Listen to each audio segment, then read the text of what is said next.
Durante toda esta jornada, la Tierra ha sido golpeada por una fuerte tormenta solar. El fenómeno podría generar problemas en el tráfico aéreo, en satélites y en el flujo eléctrico, especialmente en el hemisferio norte.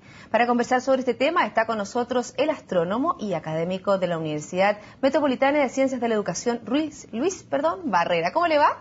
Bien, muchas gracias por la invitación. A ver, ¿qué significa estos vientos solares que estamos viendo hasta mañana, parece? Viento solar es una actividad que es común en las estrellas, particularmente en la mayoría de las estrellas se llama viento estelar. Particularmente para el Sol, como es la estrella más cercana, se llama viento solar. Y estas son actividades netamente, debido a la actividad interna del Sol y son, por eso decir, gobernadas por el campo magnético del Sol. Es decir, ¿son cíclicas?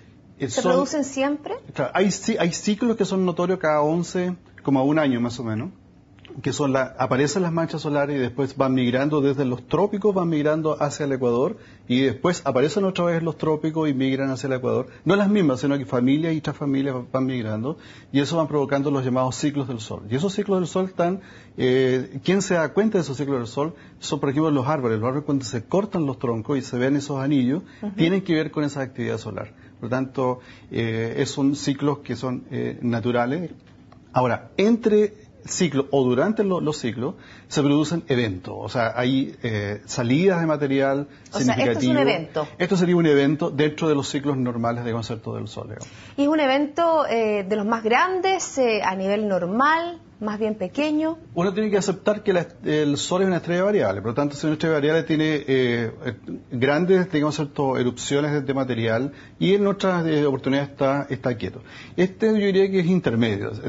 Hay otras que han sido mucho más grandes, inclusive han tenido efecto no solamente en la Tierra, sino que tienen efecto en todo el sistema solar, en los cometas. Hablemos de los efectos, porque al introducir el tema se habló sobre posibles efectos de las comunicaciones. Por ejemplo, se registraron, estaba leyendo algunos del año 79, después de la década del 80 también, que se interfirieron las telecomunicaciones y ahora estamos viviendo en un mundo mucho más globalizado que en esa época. ¿Cuáles son los riesgos que se corren con estos eventos? Los riesgos, o sea, un poco el fenómeno mismo en sí es la salida de una gran cantidad de material que son partículas, ¿no? Son chorros de partículas, electrones, protones, que salen a una velocidad muy alta comparada con las velocidades acostumbradas que tenemos en la Tierra, del orden de 700 kilómetros por segundo en los eventos más altos. En estamos hablando de 550, ahora en esta. Bueno, lo que sale no es partículas así solamente, sino que son partículas con carga eléctrica que van generando campos magnéticos, por lo tanto eso es lo que es desconocido en física como un plasma, estelar. ¿Y eso que tiene efectos electromagnéticos, produce como una especie de ruido? Ruido, ¿cierto? Definitivamente, puede interferir, los circuitos, puede interferir, las comunicaciones, pero aparece más bien a nivel de ruido, un chicharreo, así típico en las radios antiguas, las AM, que se sentía ese chicharreo típico que si no queda bien, ajustado. Eso es el fenómeno que se espera. No tiene que ver con el cambio climático, ¿no?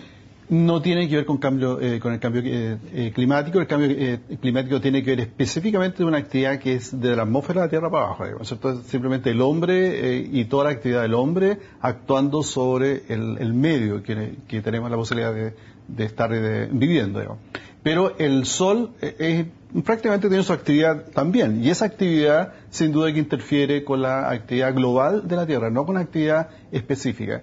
O sea, no tiene que ver, por ejemplo, con las altas temperaturas que tenemos nosotros, que se estaban diciendo que tenía que ver con el fenómeno de la Niña. Claro, no, en principio la actividad del Sol afecta a la Tierra de una manera global. Y si nosotros vemos en este momento lo que está ocurriendo en la Tierra, tenemos grandes inundaciones en Australia, grandes actividades, por diferencia de temperatura y por lo tanto tornados en Estados Unidos, y temperaturas muy bajas en Europa, y acá tenemos sequía. Por lo tanto, uno cómo podría pensar que una misma actividad podría afectar de esa manera tan distinta a la Tierra. Son efectos más locales. Luis, se dice que los mayores efectos están en las zonas más extremas, ¿no es cierto?, en los polos. Claro. Y eso es porque la Tierra tiene dos capas protectoras, por decirlo así, dos paraguas, por decirlo de una manera simple. Uno es la atmósfera misma. La atmósfera, cuando entran objetos, trozos de asteroides o de cometa a la atmósfera de la Tierra, estos se consumen y eso es lo que la gente ve como estrellas fugaces, ¿cierto? Si son un poquito más grandes, son como bolas de fuego. Entonces la Tierra impide que eso llegue de una manera directa a la Tierra. Pero también tenemos otro que no es visible, que es el campo magnético de la Tierra. Y el campo magnético interactúa con estas partículas, eléctricas que vienen en este plasma y se orientan. Hay una ley que muy conocida en física, se llama la ley de Lorentz, que es cómo la interacción va guiando estas partículas y se va prácticamente hacia las regiones polares. O sea, en los sectores ecuatoriales estas partículas quedan atrapadas en las capas altas de la atmósfera y en los sectores polares empiezan a bajar hacia la Tierra. Y por eso es que cuando van bajando, van cambiando su velocidad y al cambiar la velocidad de una partícula emite una luz y eso es lo que es conocido como auroras boreales. Y por eso es que cambia también de color, ¿no es cierto? Y los cambios de color, a nivel de eso, sin duda que tiene que ver con la actividad de estas partículas llegando a la Tierra. A ver, bajemos sobre los efectos que nos puede producir a nosotros, desmitifiquemos un poco, porque se habla, ¿no es cierto?, de este 2012, según el calendario maya, hablamos del cambio climático, hemos ido desmitificando un poco cada uno de los temas relacionados con esta estrella tan grande como es el Sol. Me gustaría hablar un poco sobre los efectos que podría tener para la salud de las personas. ¿Tiene algún efecto estas tormentas solares? En principio, no. O sea, el Sol tiene que aceptarlo como un amigo variable, ¿no? y tiene muchos beneficios, en realidad, el Sol. Desde el punto de vista de la salud, ¿cierto? Los médicos lo saben muy bien. La vitamina E es algo súper importante y tiene que ver con la actividad de la radiación de todo el Sol. Por supuesto, con un exceso se produce daño y nosotros somos súper sensibles, hipersensibles ante cualquier actividad, ¿cierto? Particularmente la solar o la radiactiva. En ese sentido, uno tiene que tener siempre una precaución. Este es un amigo muy bueno, pero es un amigo que tampoco podemos jugar mucho con él porque si no nos va a producir un daño a nivel de la salud. Particularmente la radiación tiene un efecto importante en nosotros y basta verlo. Pero no es que estos vientos solares tengan un efecto específico, que la gente se tenga que cuidar más este día, el jueves, el viernes o cuando se producen estos eventos. No, y ahí hay una cosa interesante, porque una cosa es verlo y otra cosa es recibir que nosotros no lo podemos ver, ¿no? Hay satélites artificiales en este momento que están, rastreando, pero segundo a segundo lo que está pasando en el Sol. Por tanto, nosotros sabemos qué es lo que está pasando. Pero ustedes lo saben con los computadores, pero como ciudadano común y corriente mirando como ciudadano hacia arriba, común y corriente no se nota absolutamente nada. Qué pena. ¿Ya? Solamente el efecto que produce esta actividad en las regiones polares, que es fantástico. Hay observaciones, de cómo estas partículas van bajando en una verdadera como una lluvia de colores que va bajando, violáceas, ¿cierto?, en los sectores polares. Y donde es más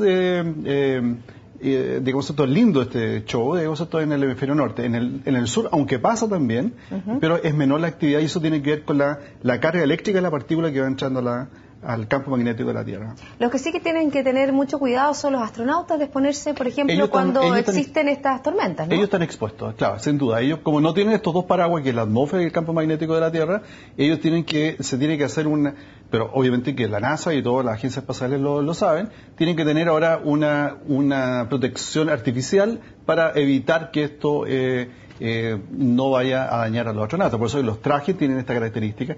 Y si no lo hicieran, sin duda sería una irresponsabilidad por parte de la agencia, porque se sabe de mucho tiempo que esto ocurre, por lo tanto es parte del show. ¿Y qué información importante le entregan, además de estas imágenes, de estas visiones preciosas? ¿Qué información importante entregan estas tormentas solares a todo lo que es el desarrollo de la astronomía? Bueno, lo importante es que como el Sol es la estrella más cercana que tenemos, es el laboratorio natural más cercano de donde se estudia todo lo que está ocurriendo a nivel del interior de las estrellas. O sea, toda esta energía que viene del Sol es producto de una fusión nuclear en la parte más interna, donde el hidrógeno se empieza a transformar en helio y se libera esta energía y, por supuesto, para poder entender qué es lo que ocurría a ese nivel a comienzo de 1900 y con la contribución de Albert Einstein, ¿cierto?, y Otto Hahn y otros personajes, ¿cierto?, se logra entender qué es lo que está ocurriendo ahí y uno logra saber de dónde viene esta energía, que antes de del comienzo de 1900 no se tenía la más remota idea de qué es lo que ocurría. Y por tanto, con esas explicaciones, por eso eran unos cuantos premios Nobel que fueron premiados, entre ellos de Albert Einstein, y otros más, por dar, esta explicación con respecto a lo que está ocurriendo al interior de las estrellas. Se nos acaba el tiempo. Estamos viendo estos vientos solares o estas tormentas solares. ¿Cuándo viene la próxima?